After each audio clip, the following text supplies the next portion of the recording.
रमेश एक साधारण मजदूर था। मेहनत तो करता था, लेकिन धीरे धीरे उसे शराब की लत लग गई। शुरुआत में वह दोस्तों के साथ कभी कभार पीता, पर जल्द ही ये उसकी आदत बन गई। रोज़ काम से लौटते ही वह शराब के नशे में धुत घर आता और अपनी पत्नी सीमा और बच्चों पर गुस्सा उतारता। छोटी सी गलती पर भी वह उन्हें मारता पीटता। घर का माहौल डर और आंसुओं से भरा रहता। सीमा चुपचाप सब सहती रही। वह जानती थी कि रमेश बुरा इंसान नहीं है, बस शराब ने उसे बदल दिया है। बच्चे भी पिता को देखकर सहम जाते और उनसे दूरी बनाने लगे। रमेश को ये कभी महसूस ही नहीं हुआ कि उसके व्यवहार से उसका परिवार कितनी पीड़ा झेल रहा है। एक दिन ऐसा हुआ कि रमेश देर रात नशे में धुत घर लौटा। उसने हमेशा की तरह गाली गलौज शुरू कर दी और बच्चों को मारा। डर के मारे बच्चे कोने में रो रहे थे। तभी उसका छोटा बेटा मासूमियत से बोला, पापा आप अच्छे होते अगर शराब ना पीते।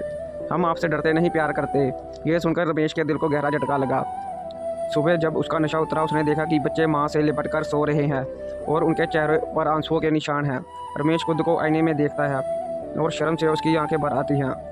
उसे महसूस हुआ कि वह अपने परिवार को दर्द दे रहा है, जिन्हें वह सबसे ज़्यादा प्यार करता है। उस दिन रमेश ने कसम खाई कि अब वह शराब को हाथ नहीं लगाएगा। शुरुआत आसान नहीं थी, लेकिन सीमा ने उसका साथ दिया। धीरे धीरे रमेश ने ये नशे से दूरी बना ली और काम में मन लगाना शुरू किया। अब वह घर आते ही बच्चों के साथ खेलता, पत्नी से बातें करता और परिवार को समय देता। परिवार का माहौल बदल गया। जहाँ पहले रोने और डरने की आवाज़ें थी, अब हंसी खुशी गूंजने लगी। बच्चे पिता से लिपटकर पढ़ाई और खेल की बातें करते। सीमा की आंखों में अब भी सुकून था। रमेश ने सीखा कि सच्ची खुशी शराब में नहीं, बल्कि अपने परिवार के प्यार और अपनेपन में है। उसने समझा कि पत्नी और बच्चों की मुस्कान ही उसकी सबसे बड़ी दौलत है। सीख, बुरी आदतें इंसान को तोड़ देती हैं, लेकिन यदि इंसान सच में बदलना चाहे तो परिवार का प्यार और विश्वास उसे नई राह दिखा सकता है। धन्यवाद।